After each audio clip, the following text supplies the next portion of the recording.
What's going on, guys? Welcome back to the channel. Welcome back to the vlog. For those of you who may have missed the last video where we put my stroker Maxima on the dyno, made some real good power. A lot of people really are intrigued with that video, so if you missed it, make sure that you go check it out. But in today's video, we are going to be trying to get some work done on this C5 Corvette. Now, for those of you who don't know, this is my dad's Corvette. As you can see, it just sort of sits here most of the time, but it's still fun to drive.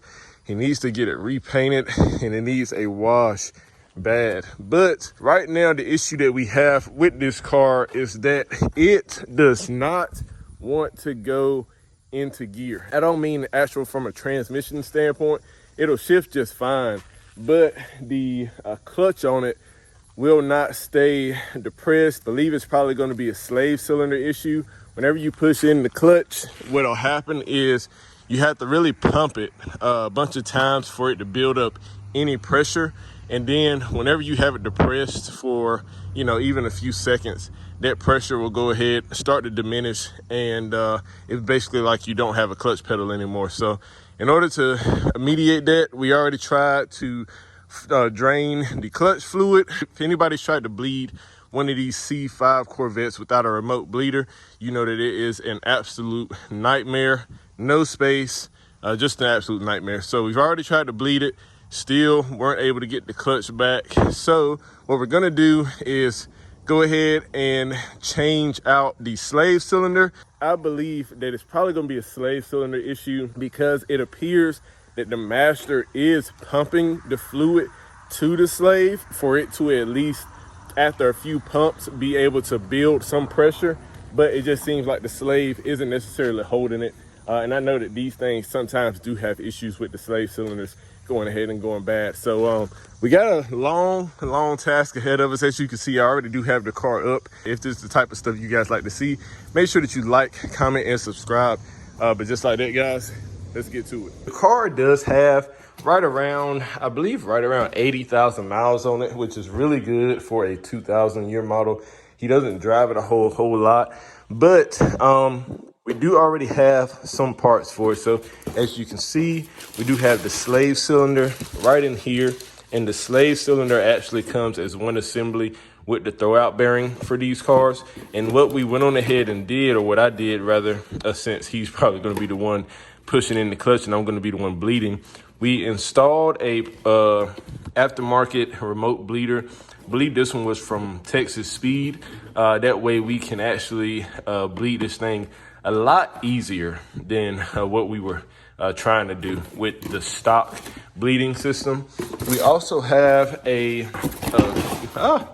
rear main seal right here because the car does have a leak. So we went on ahead, got a rear main seal.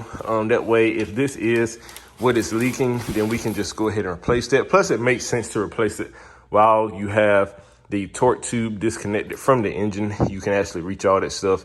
And while we were in there, we did order clutch, flywheel, pressure plate. That way, since we got to take all that stuff off, might as well service it with new parts. Now, I know that these cars are externally balanced. So from my understanding, most of the time, you don't want to just replace one thing. You sort of want to replace it all as one assembly. So that's what we're going to do. We want to go ahead and try to disconnect these exhaust flange bolts.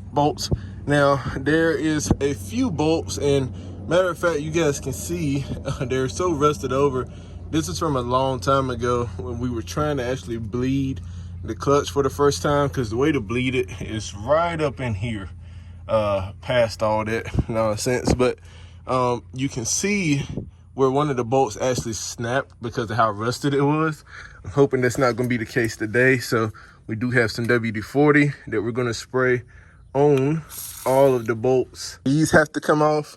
The O2 sensors are also going to have to come off. And move this out of the way. You do have another set of bolts right back here holding it on, and then it connects to the rear flange. So we're going to try to get all that disconnected.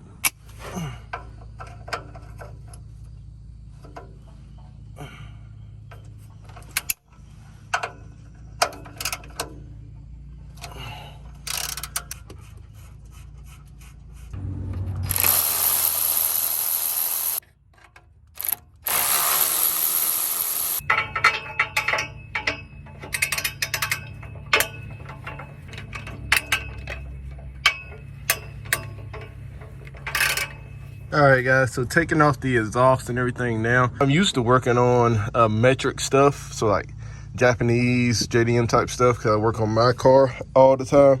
But over here, just so happened that these two bolts for the exhaust were both 15, as well as for the studs right here, they were 15 as well.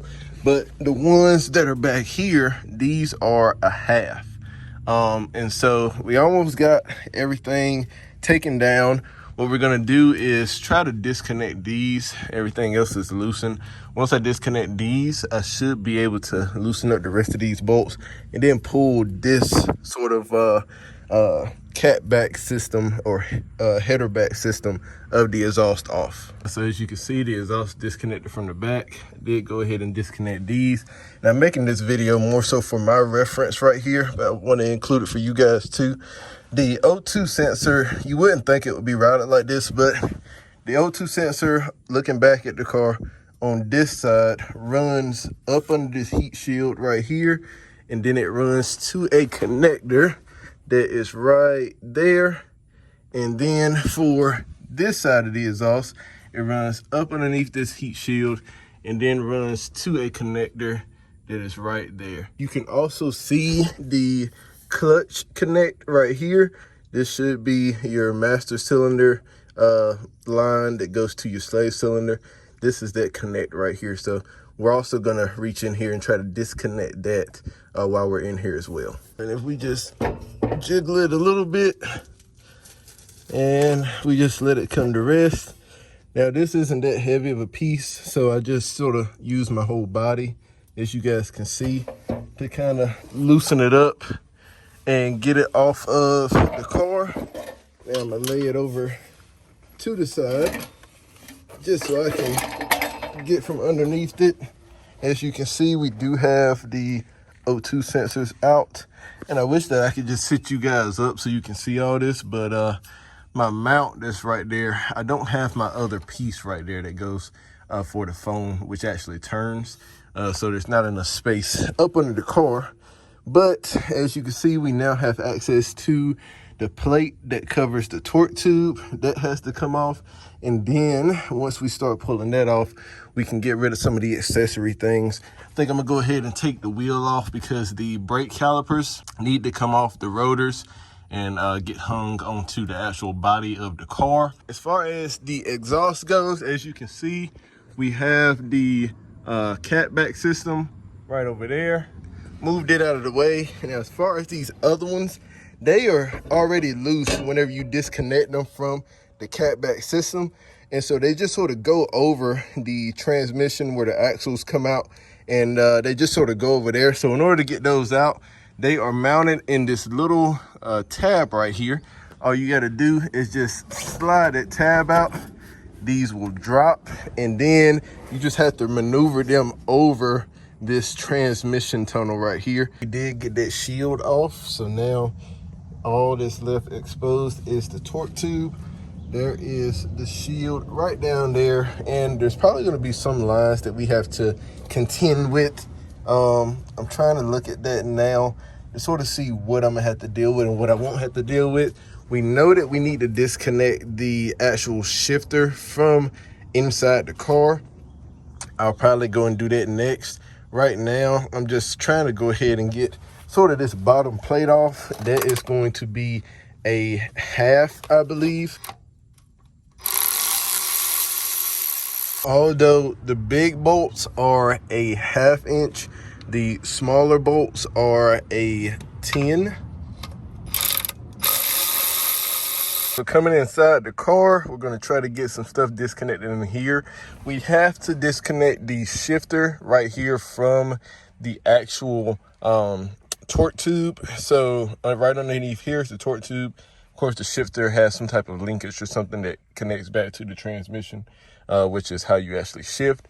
In order to do that, we're gonna have to pull this shrouding off. So there's a few bolts. There's some bolts right here that were covered by these little black pieces that you need to disconnect. There's also going to be some bolts under here.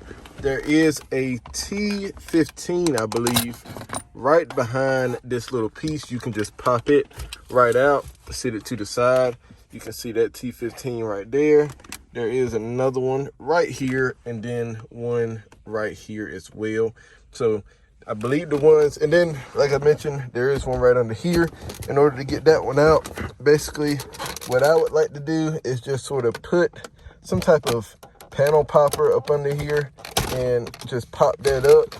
And as you can see, there are your 2 10 mils that you have to take out as well. Here we do have the plastic trim off. Now, one thing that's really important to note, a lot of guys that make these videos will probably tell you to only take apart these 10 millimeters right here, as well as the T15 bits that I showed you earlier. But in order for you to actually get this thing out, there is a cigarette lighter right here, and that inhibits this portion of the shielding right here to actually just come up and out. So if you take off those 2 bolts that I showed you back there, you can basically just lift up this section, slide it back, and that gives you enough space to be able to get the rest of the assembly out. Now, I did have to put it in gear in order for me to actually go ahead and pull it up and over the transmission. So now we got to work on getting these bolts right here taken care of. And another thing that might help some of you guys is pulling up the parking brake whenever you're trying to get this done. I can go ahead and put it down now, because you got to remember, we are going to have to take, I believe, the parking brake lines off of the rear portion whenever we're actually trying to take the torque tube out. But did want you guys to sort of see this whole assembly for what it is, and let you know some of the issues that might arise when you're trying to take it out.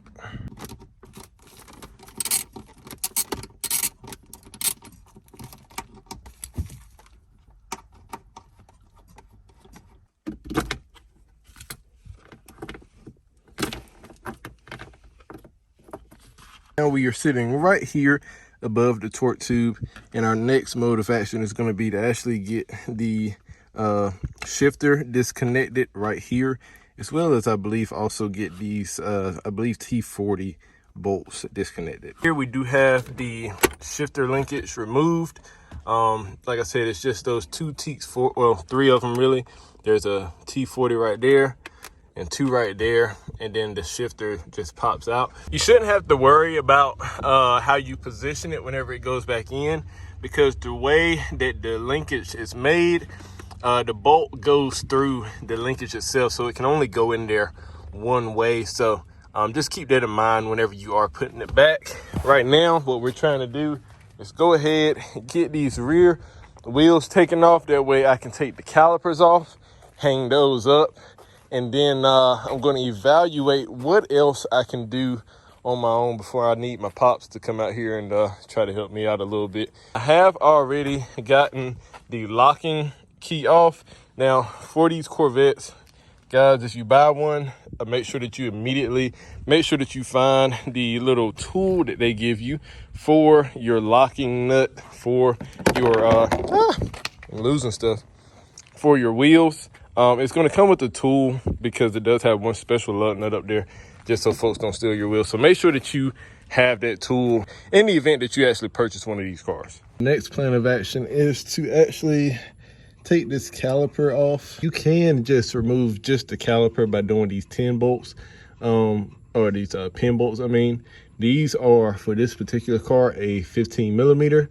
And then we're going to try to either zip tie them up to that bracket, or we're going to try to hang it on this heat shielding right here. We went ahead, we hung up the calipers over here. We did get them taken off of these brackets. Now we're going to move to the transmission. Now, I do see a few different harness connectors that are plugged into here. So I'm just going to go ahead, do my best to pull those out and unplug them. I know that there's that one right there. Then we also had this one right here. There's so many freaking spider webs.